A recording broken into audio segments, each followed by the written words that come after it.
The Third Reich was one of the most terrible periods in history. But what was the role of German women under Nazi rule? Nuremberg, 1938. Adolf Hitler had just annexed Austria. For women, Hitler was a master, a guide who would set the country back on its feet. The Fuhrer captivated them with his steely expression, his brutal racist speeches. He set himself a task to create an empire from the chosen people, the Aryans, which would rule the world for 1,000 years.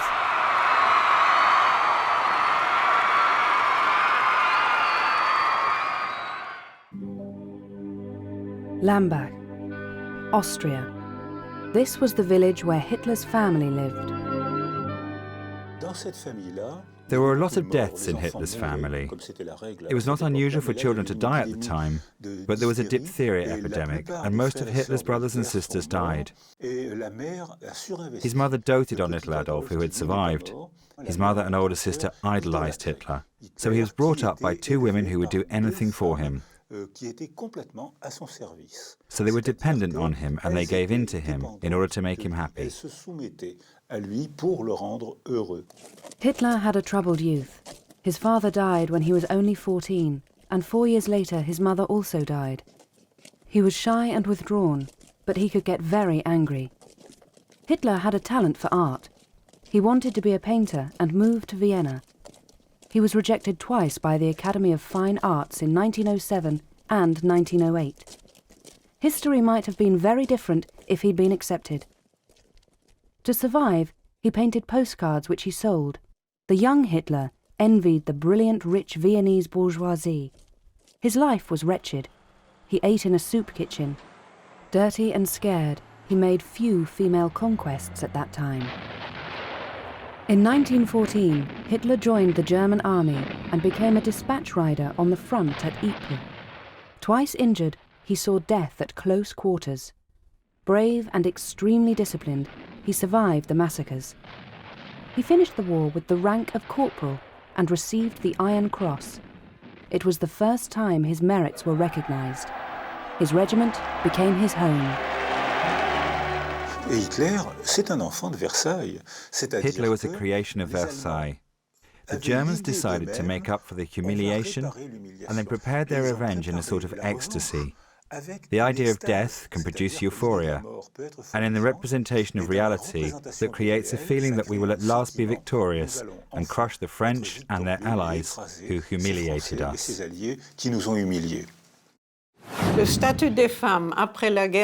A woman's status after World War I was primarily poverty and defeat, but it was far superior to the status of French women. In 1919, German women obtained equality of civil rights, which French women obtained in 1944-45. My question is, what did they do with their civil rights? As a matter of fact, a large number of women moved over to the Conservatives.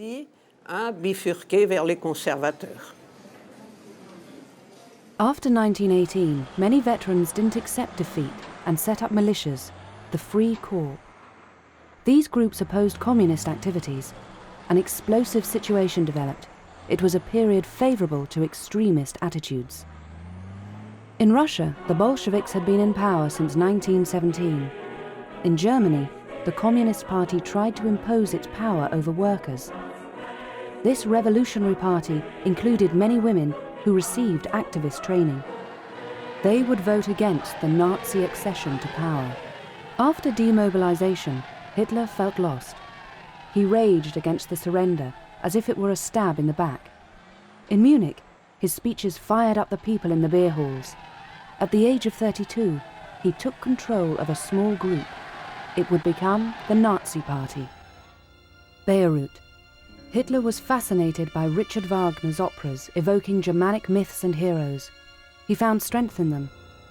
The Fuhrer enjoyed meeting one woman who helped him a lot in this dark period. Her name was Winifred, and she was the composer's daughter-in-law. Some people claim they had an affair.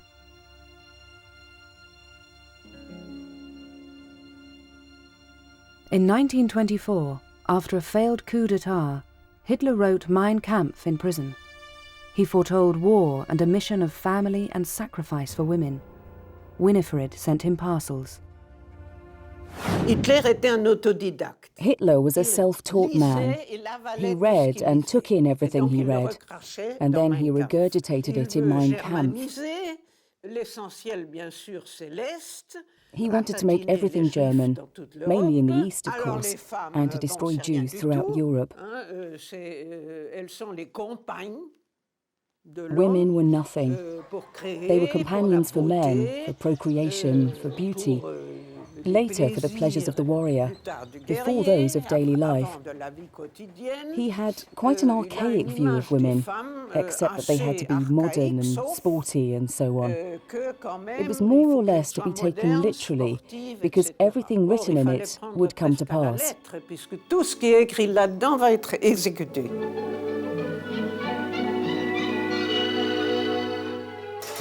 From 1921, there was a huge economic crisis with endemic unemployment. The mark was devalued. You needed 1 billion marks to buy a loaf of bread. People used baskets of marks to buy goods that were becoming harder to find. Hitler, the agitator, increased his murderous speeches against democracy. The economic situation worked in his favor. After his release, Hitler rebuilt the Nazi Party. He wanted power.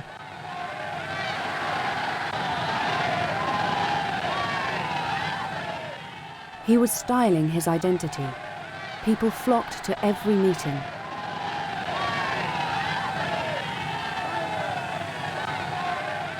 He couldn't bear the authority of the army who were responsible for the defeat. The Fuhrer traveled across Germany by plane, an innovation. In order to give himself confidence, he carried a whip which could also defend him against attacks by communist commandos. A mortal battle was raging. Wherever he went, popular support exploded. His speeches were extremely violent. Il fallait que Hitler soit le fiancé de toutes les femmes allemandes. In a sense, Hitler was promised to all German women. The few affairs that Hitler had were often platonic affairs with much younger women, women he could dominate, and with women who probably didn't arouse any strong feelings in him. There was only one who did arouse strong feelings. Hitler was captivated and perhaps even dominated by Jolie, who was a strong personality, an enterprising, assertive woman who probably captivated Hitler. Une femme entreprenante, affirmée, qui a subjugué probablement Hitler. In Munich in 1929, Adolf Hitler set up home with his niece, Julie. They were very much in love and lived the high life. He gave her clothes, but they shared strange sexual habits. He was very jealous. Hitler forbade her to take singing lessons in spite of her soprano voice and confined her. Ils se sont séparés. They separated and she committed suicide. He was upset because it was probably the only time he had had strong feelings for a woman, but the relationship revealed Hitler's personality somewhat and his fear of emotional dependence. The relationship was said to be sadomasochistic. He liked drawing her body. After his niece's death, Hitler became even more violent. Among the circle of leading Nazis was the photographer Heinrich Hoffmann. In 1929, he introduced his pretty assistant, Eva Braun, to his friend Hitler. She was 17 years old. They saw each other for 2 years, and then the relationship became more permanent. Eva had 2 sisters and was from a very Catholic family. Eva was carefree, ambitious. She wanted to be an actress. She loved power.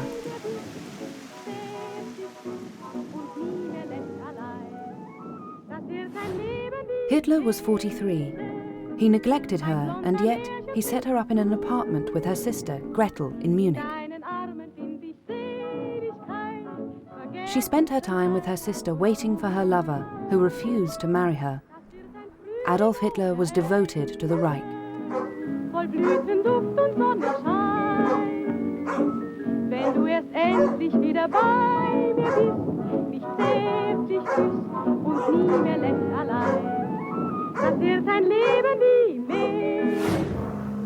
Hitler travelled more and more. The National Socialist Party became the leading political force. In the parliamentary elections in 1932, it obtained 37% of the vote. The Communist Party collapsed. Hitler and his extremists were on the brink of power. Wir haben ein Ziel uns gewählt und Verfechter des Panates, rücksichtslos bis ins Grab hinein. A woman's situation varied greatly from region to region during this period. There were few women in government. Women lacked training in politics because the basic German citizenship didn't include training in politics. In addition, many women went to church, and that didn't help with political education. Most of them could be manipulated, except the left-wing militants, who were not in the majority.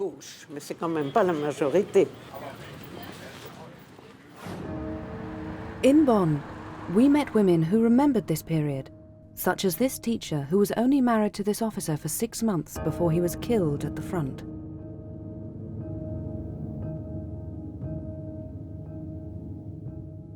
Warum der Hitler groß wurde, weiß der liebe Himmel. God only knows why Hitler came to power. The governments of the Weimar Republic can't have been vigilant enough. People were in great need. There was a lot of unemployment, and many people were reduced to begging. Sehr viele Leute, die waren bettelarm. On the other hand, women were absolutely captivated, that's the word, captivated by Hitler. Because Hitler had studied theatre, he had studied cinema, and he used technology. All Hitler's speeches were staged with sets like an opera. Women fainted when they saw Hitler. It wasn't the man Hitler, it was the representation, in the theatrical sense of the word, that they made of the man. And many women, when they were asked what he looked like, said that he was tall, handsome, blonde, and with blue eyes, since that was the archetypal good Aryan, if one can put it like that. A remarkable speechwriter, Joseph Goebbels gravitated into Hitler's inner circle. Goebbels fell in love with a pretty woman called Magda. She fascinated Hitler with her intelligence. Goebbels became the Minister of Propaganda. In spite of his club foot, the Nazi Don Juan made many conquests among beautiful actresses. In 1931, Goebbels married Magda, who was fascinated by Hitler. The minister had many mistresses, including the actress Linda Barova, aged 23. Magda consoled herself with the role of the exemplary mother. She looked after Nazi charitable works. She was fashion's representative in the Reich. This strange couple attended every event. Refusing marriage, the Fuhrer had promised himself to Germany. Magda Goebbels became the first lady of the dictatorship. Hitler was still merely the leader of an extremist party. He adopted the Italian fascist salute. In 1932, the Fuhrer became a German citizen. In 1933, everything was played out after some political trickery. On the 30th of January, he took on the respectable role of Chancellor. The elderly and sick President Hindenburg thought of Hitler as the man sent by Providence. However, it was all planned. The majority of women had always voted, and they voted for him. The Nazis paraded before the Chancellor, Hitler. Terror would become his policy. We mustn't forget that the concentration camps were created as early as 1933. That's something that people try to conceal, but they existed as soon as he came to power. So women paid the price too. There were already women being arrested and sent to the concentration camps, but people conceal that. The construction of the autobahns was one of the great projects started by Hitler. 100,000 people were mobilized. An illusion of prosperity returned.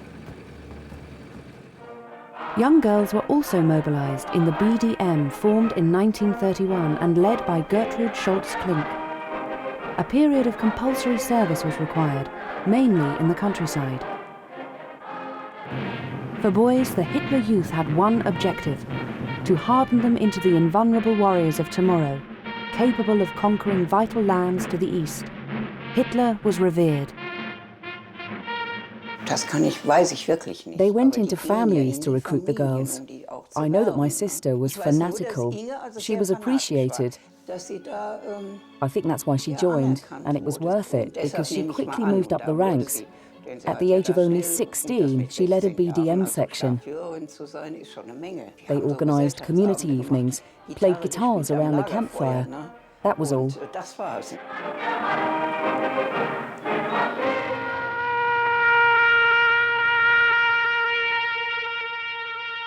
In Nuremberg from 1933 onwards, the Nazi Party organised a huge rally every year.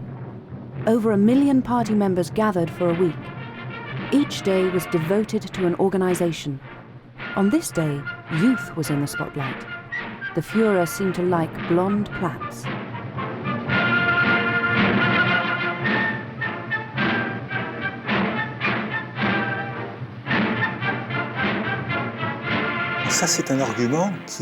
This is an argument which partly explains the success and the love which women had for Hitler. He talked to them about health, about beauty, and about morality. Health, you're blonde, you're beautiful, which was often true. Girls love to dance. You're healthy, you belong to the superior race. So health was a word which was important in Nazi ideology. Thanks to you, the men will be even stronger. And look how handsome you've made your men. And then morality. Thanks to you, the whole world will experience 1,000 years of happiness, and the whole world will eliminate gypsies, homosexuals, and of course Jews. And all that was being done in the name of morality, beauty and health. Who could oppose it? Au nom de la morale, de la beauté et de la santé. Qui peut être contre? In 1935, state anti-Semitism was instituted. From then on, Jews were banned from public service. They were stripped of Reich nationality. On the 28th of May 1935, having been abandoned by her lover, Eva took sleeping pills in an attempt to commit suicide. She wrote, "Adolf only wants certain things. Oh, if only I'd never met him." Triumph of the Will. This was the grandiose propaganda film made by Leni Riefenstahl. This talented artist contributed to the establishment of Nazism and made the Führer's picture known among the people. Leni was an exception in this macho universe. Under pressure from Hitler, Goebbels was forced to release considerable sums of money. Some claim that she was the Führer's mistress. In Nuremberg, Leni and her crew invented new camera techniques, such as this dolly tracking shot. The Third Reich had barely 70 million citizens. Himmler, the terrible leader of the SS, had two missions: to exterminate the Jews and to populate the future territories in the East with new Aryan families. It was impossible. The only solution was a human breeding program. Himmler needed the population of the Reich to be strong. They had to avoid the 700,000 abortions that took place every year when young women were abandoned. The SS created reception centres, the Lebensborn, meaning fountain of life in German. Single young women came here to give birth in safety and anonymity. They could either keep their babies. The secret Lebensborn organisation would give them the means to bring them up in the Nazi doctrine, or they could give them up. The babies would be placed in Aryan families. Himmler's desire was make people have children for the greatness of the Reich. These young Aryan women were symbolically offering their children to the Chancellor, Hitler.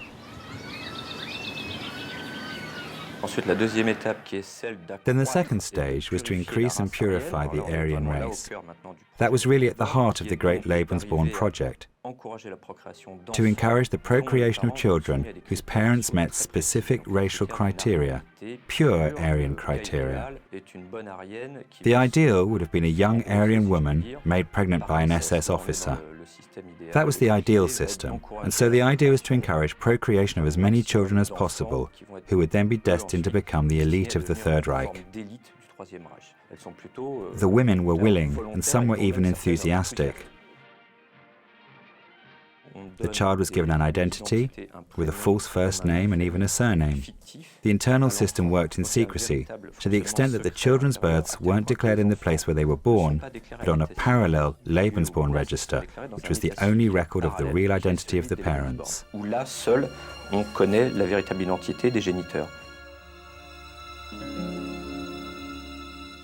The Nazis liked Nordic physical characteristics. They established more than 10 maternity facilities in Norway. They had no knowledge of genetics. Most of the children born were not of Nordic appearance. This wasn't so much a model for maternity. It was more of a model for a Nazi brothel. It really must be seen that way. The lowest figures are that 9,000 children were handed over to the SS in Germany. 9 to 10,000 born in these conditions in Norway, which became, for want of a better word, the most efficient of the Lebensborn. Himmler considered the Norwegian population to be a brother Germanic people. We met one of these Lebensborn children.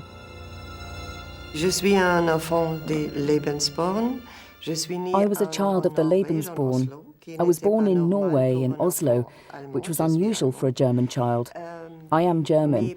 My parents met in Bad Tolz, which is a small town in Germany, in Bavaria.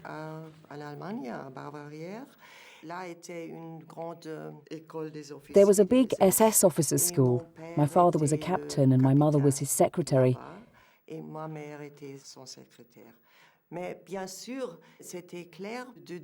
Of course, she knew from the beginning that he was married, but she wanted to have a child with him. It was normal when you believed in the Nazi ideal to have a child for Hitler. When she came back from Oslo, she told everyone that I was a Norwegian child. I didn't know anything about the Lebensborn.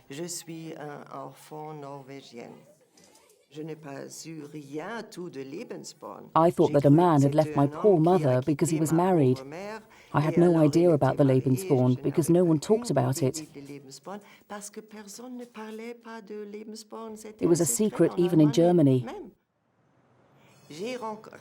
Then I met my father with my half-sister. It was in Frankfurt at the station. And I saw this man open his arms and say, "Oh, I have another beautiful daughter." He kissed me and I cried in front of everyone. Even now, it's quite difficult. I couldn't believe that this man was an SS officer.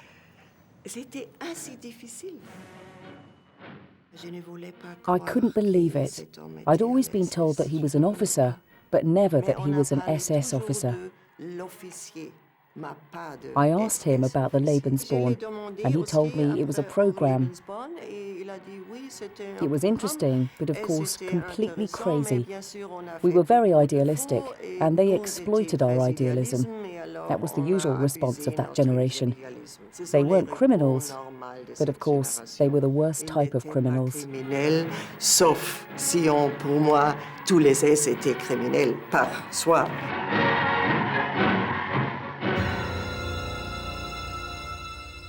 The Nazis scorned women's most sacred role, motherhood. France wasn't spared this ignominy, as a Lebensborn was set up in La Morlaix in L'Oise.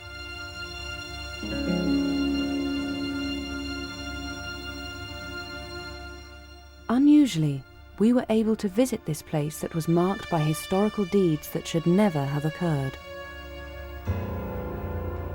The Lebensborn in La Morlaix is an unusual example because it must have been the last to be set up. It was opened in February 1944, which was very late, 6 months before the liberation of Paris. In fact, it was set up because France had been occupied since 1940, And by 1942, there were already 50,000 children born of Franco-German unions. That was a problem. What should be done with these children? Should the Reich look after them, or should they be left with their French mothers? So in effect, the French, whom the Nazis had originally thought a rather ill-defined, genetically uninteresting race, became a source of interest because of the number of children born of mixed couples, as we would say today. There's a French document drawn up after the war that estimates that 23 children were born or stayed at La Mollet. At the most, 20 women went there to give birth or stayed there with their babies. These women were from different backgrounds. Some were French, but there were also Flemish and Dutch women whose partners were Flemish or Dutch SS officers.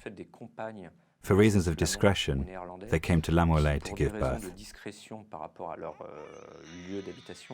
Choisissent de venir accoucher à la Morlaix.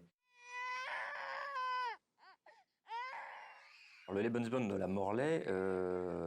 Lebensborn in La Mollet was evacuated on the 10th of August 1944. That's less than 2 weeks before the liberation of Paris. So it all happened very quickly, and the children were taken in buses towards the east. In fact, as the Allied armies advanced, they were taken all the way back to the original home in Steinhöring, in Bavaria, where everything had started in 1935, and where, in a way, everything would end.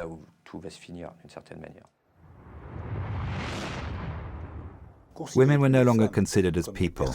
These women who were in love, captivated by Hitler, weren't considered as people at all, simply as broodmares.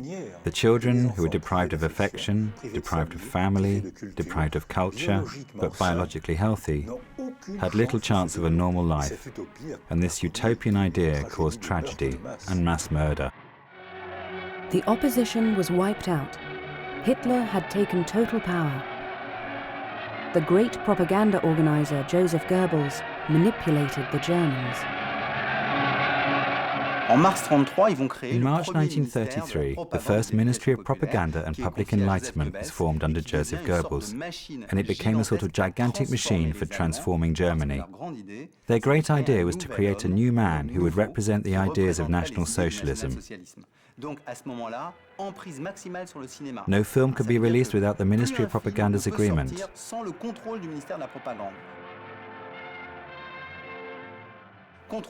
They had total control over the press. Real censorship was brought in, and all journalists who didn't conform were removed. That meant, for example, that in the fashion press, the high priestess of fashion, a woman named Bella Fraun, was removed. She was banned from writing because she was Jewish. In this way, the press and the women's press were censored. The journalist took refuge in the United States. In Munich, to coincide with an art exhibition, the regime staged a kitsch street parade.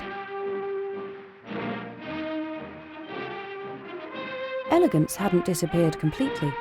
The wives of the Nazi dignitaries competed with each other.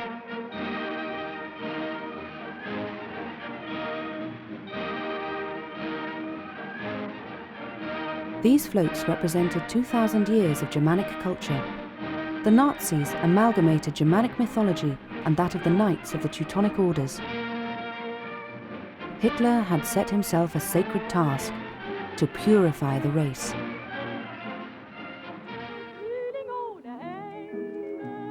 The Fuhrer divided his time between the Chancellery in Berlin and his comfortable chalet in the Alps, the Berghof. His mistress, Eva Braun, had moved into this idyllic place in 1938. Her family visited her. Hitler concealed her presence from the German people, and yet she was a pure Aryan with pale skin and blue eyes. The Fuhrer was crazy about her.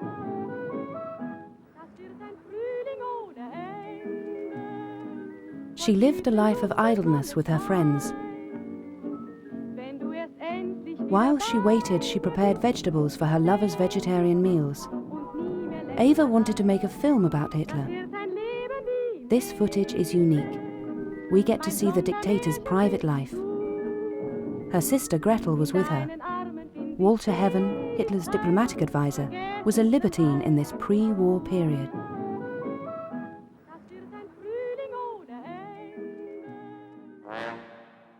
In the spring of 1940, Hitler came here to rest and to make important decisions. In a few months, he had conquered territories through daring strikes and making war. Hoffmann joked with Eva, who was filming. Hitler had just made a very important decision against the advice of his staff. He was going to invade France. Max Amann was the only friend who addressed him with the familiar du. The Fuhrer was happy.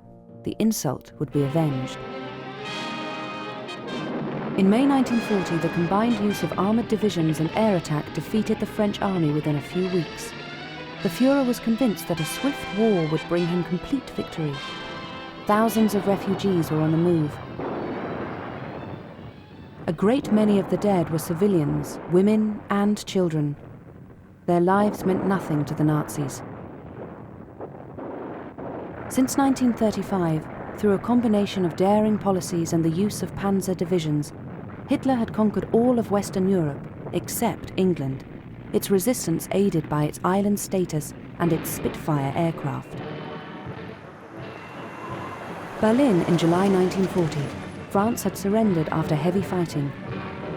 The dictator was received in triumph. He had become the strong man of Europe and had washed away Germany's humiliation. The people of Berlin were ecstatic. They acclaimed the strategist and his victorious army. It would be the end of the War of Flowers. The women were hysterical, but the following years were to be less euphoric.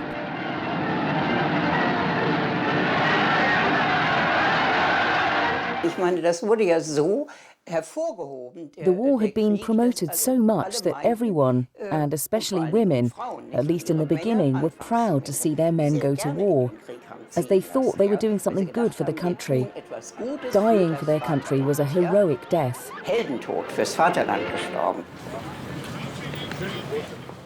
Millions of young men were mobilized to fight or to occupy the new states. The Reich had doubled in size. Women often had to replace them in the fields or in the arms factories. The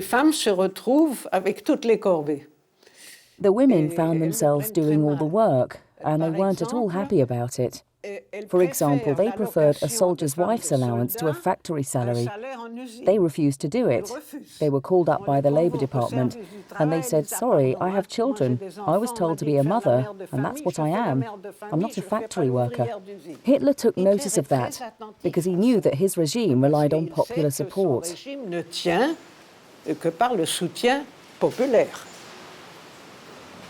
They all joined the party in order to feed their family. I know many people who did so, not out of conviction, but simply in order to keep their jobs. The great celebratory rallies were over. From 1941, the National Labour Service increased from 6 months to 1 year. The war effort had to be supported by carrying out civil protection works in particular. Nurses were also mobilized. Young auxiliaries were recruited. They received intensive training. The first fighting resulted in a great loss of life. From 1936, the German Red Cross was under Nazi control, and women were recruited.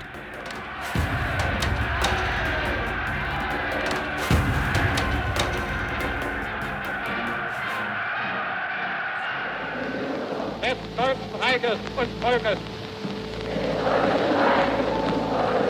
Adolf Hitler.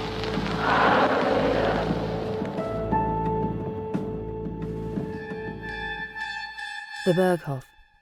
The Fuhrer wanted to conquer the vital lands to the east. A violent storm was coming. Hitler had gathered his inner circle. He was going to attack the Soviet Union before America joined the war.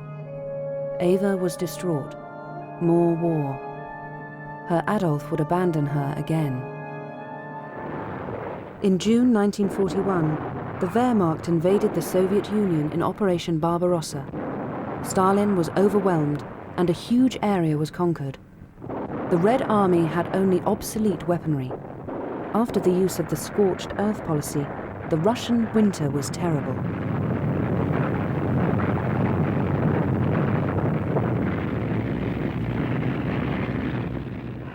Very soon the invasion of the Soviet Union proved to be very bloody. The soldiers of the Red Army clung on out of nationalism and also under pressure from the People's Commissars. The front stretched for thousands of kilometers. Stalin's best ally was the Russian winter. The temperatures were inhuman. Men froze where they stood. The nurses had to face horrific situations. Operations were carried out without anesthetics. The young women worked with tireless devotion. The propaganda never stopped. Der Führer verlässt das Hauptquartier des Generalfeldmarschall von Bock, in dessen Frontabschnitt die große Vernichtungsschlacht um Charkow geschlagen wurde.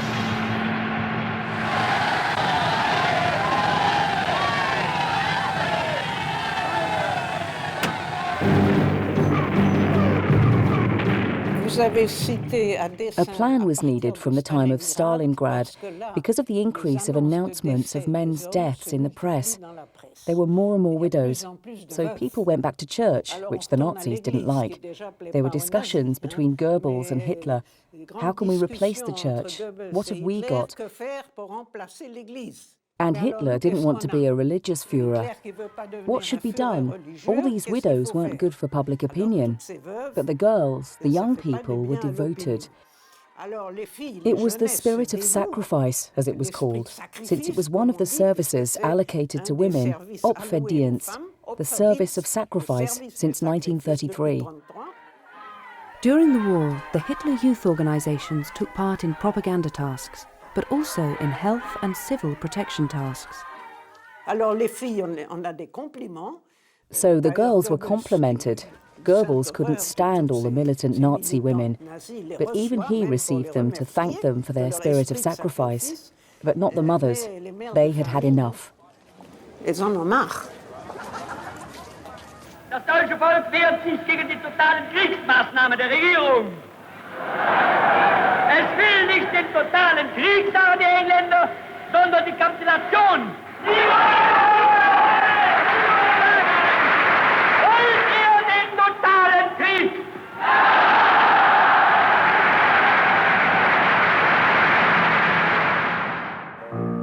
The Berghof had become the heart of the Third Reich. The complex was made up of houses, garages, barracks for the 3,000 SS and bunkers. Overlooking the valley was the chalet where Eva lived. Eva Braun was still unknown to the Germans. Throughout the war, they didn't even know she existed. It made her very unhappy. The Fuhrer was surrounded by his secretaries and those close to him.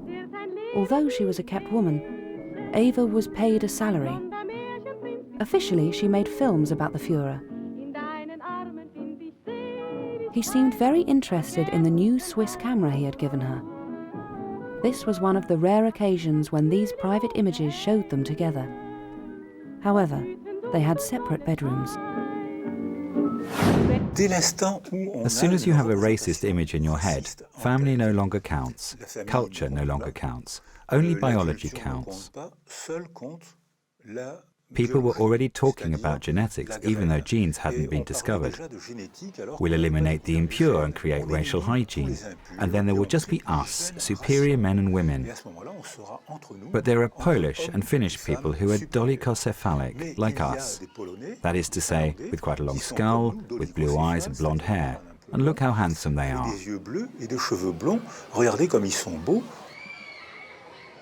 These stolen children would become Aryans. Himmler needed to populate the vast plains in the east, so a new program was launched. The most informative example was what happened in Poland, where the SS organized the selection of children in villages and towns. The aim was to gather the children. There were race specialists who examined them according to anthropometric data, skull size, distance between the eyes, that kind of thing. So all the children meeting these racial criteria were quite simply kidnapped. Those who didn't meet the criteria were the lucky ones. They stayed with their parents. It's estimated that about 200,000 Polish children were kidnapped in a very organized way by the Nazis in Polish territory. In the east, women too were abducted in order to procreate. At the time when disaster for the Reich was becoming obvious, kids were forced into combat units, which were then put into action against the Red Army, despite it being totally hopeless. Children were also placed into forced labor camps, effectively forced into slavery, and all this was always for the greatness of the Reich. I think that 30% of the children were returned to their families, or at least they returned to Poland.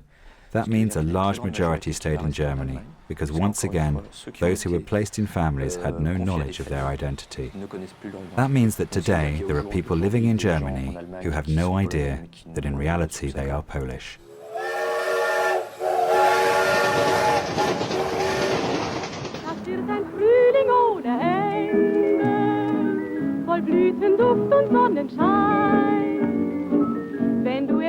At the same time, Eva Braun was practicing different sports in the Bavarian lakes close to the Berghof, and particularly water sports on Lake Schliersee.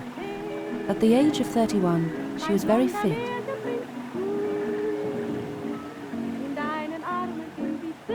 Eva liked spending her holidays with her two sisters and her parents. To start with, they didn't seem to accept the fact that their beloved daughter was the dictator's companion. But as time passed, and with the privileges gained in these difficult times, the Fuhrer was accepted. Eva wanted to maintain her good figure by practicing sports, but it was also a way to escape the news of the increasingly disastrous war. An elegant woman, she would change her outfit up to 4 times a day. The couple had pets. Eva had 2 fox terriers, and Hitler loved his bitch, Blondie.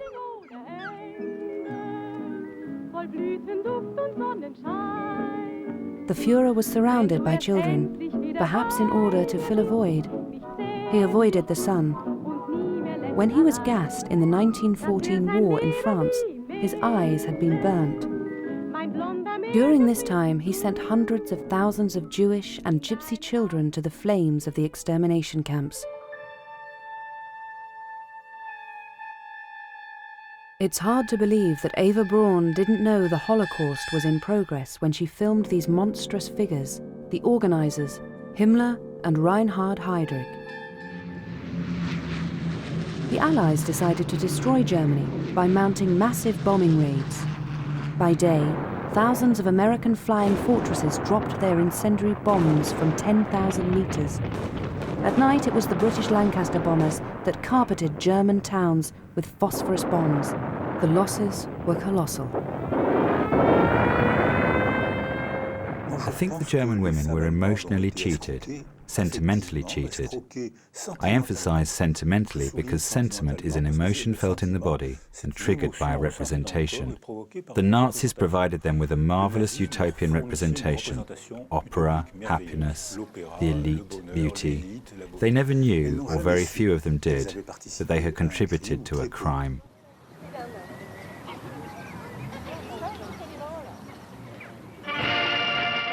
The propaganda gave the impression that many women clung to the idea that the Nazi victory was still possible.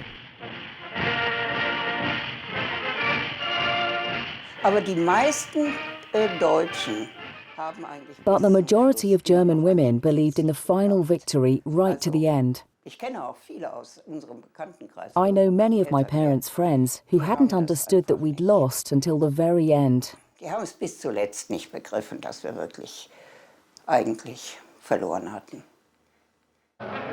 women of the master race devoted themselves to moderate exercise in order to keep faith with the victory and to work well in the factories. Hitler didn't want all women to succeed because he found it did more harm than good. They spread ill feeling, they grumbled, they weren't happy. It demoralized others and caused chaos in the factories. They used the Nazi propaganda to support their own argument. We don't want to do men's work. We're not physically built for it. And that's why foreign labour was brought in. Millions of men were mobilized. German men died on the Eastern Front. The Nazis enlisted 1.5 million prisoners to keep the war industry going and to feed the population. 200,000 children were born from these relationships during the conflict.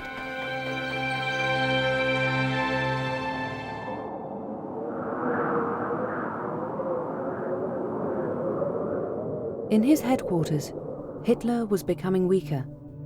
He was suffering from Parkinson's disease.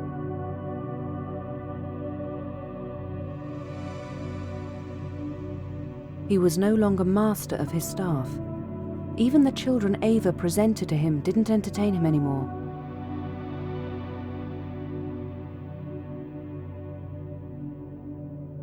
The Fuhrer was going downhill. Women had become aware of the indoctrination, but fanaticism persisted among German women. They joined the army as auxiliaries. The aim was also to keep the combatants at the front. In France, for example, there were a lot of the grey mice, as the French called them, the famous and formidable women auxiliaries in the Gestapo administration. They had been delegated authority, but it was still the men who were in charge. To my knowledge, there weren't any women in charge of a camp. Even in Ravensbrück, which was a camp specifically for women, it was men who ran the camp. 3rd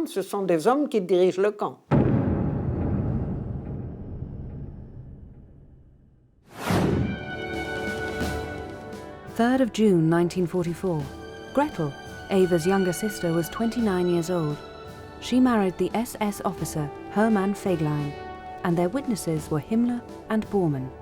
Gretel was radiant, but 3 days later the Allies landed in Normandy.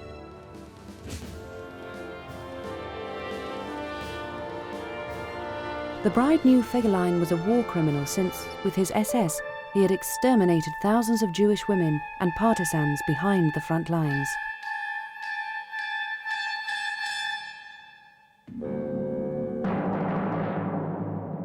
In April 1945, the British liberated the camp at Bergen-Belsen. It was an abomination. The camp was overcrowded. Some prisoners had been transferred. A typhus epidemic wiped out 70,000 people, including Jews and Soviet citizens.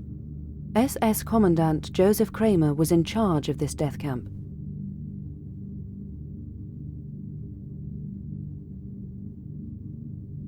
"34 ferocious female SS guards spread terror.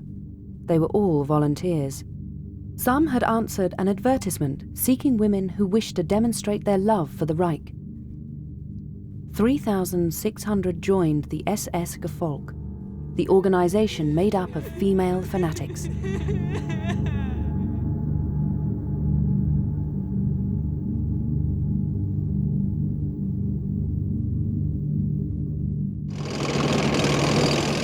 In spring 1945, the Red Army surrounded Berlin. It was time for the reckoning. Goebbels mobilized the fanatics.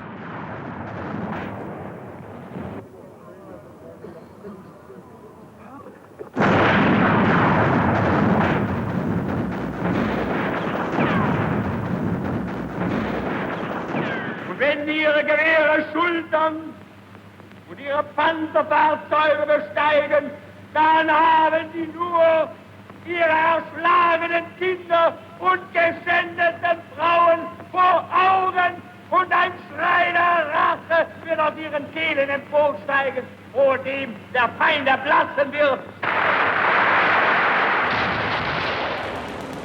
For weeks, the Red Army soldiers had been fighting with determination to crush the Nazi troops who were stubbornly hanging on.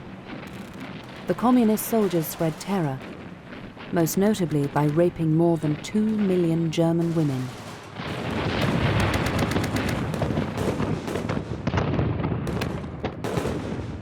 Ja, sogar meine Mutter von 60 Jahren haben sie nicht geschont, sondern haben sie auch bestialisch vergewaltigt. Bestialischen Hort. Sogar meine Schwester und meine Mutter in bestialischer und tierischer Weise haben sie misshandelt. Alles täglich betrunken. People always forget, although I certainly don't, that the first women to suffer were the Soviet women during the German occupation.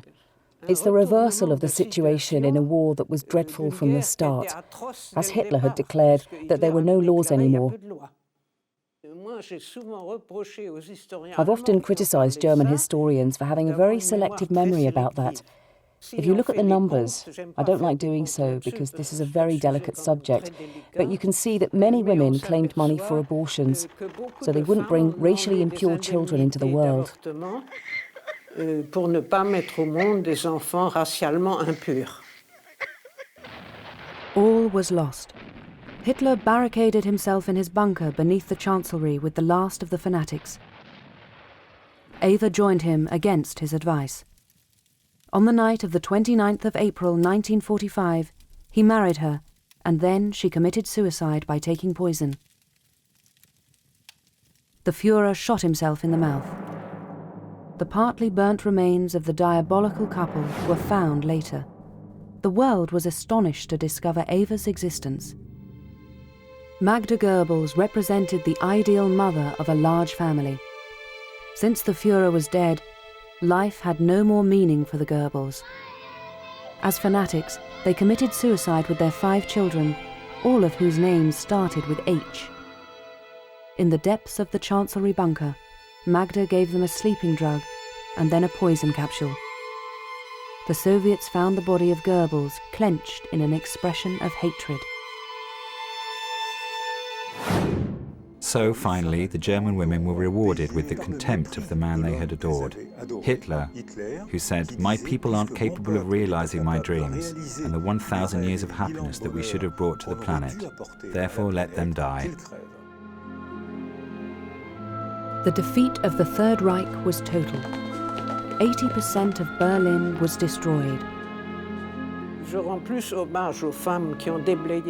I especially pay tribute to the women who cleared away the ruins, as the men were prisoners. It is to their credit that many women made a major contribution to the rapid reconstruction of Germany. That was the famous German miracle that would have been unthinkable without women, since there were hardly any men left. The women of the Third Reich paid a very high price for their fascination with Hitler and his Nazi doctrine.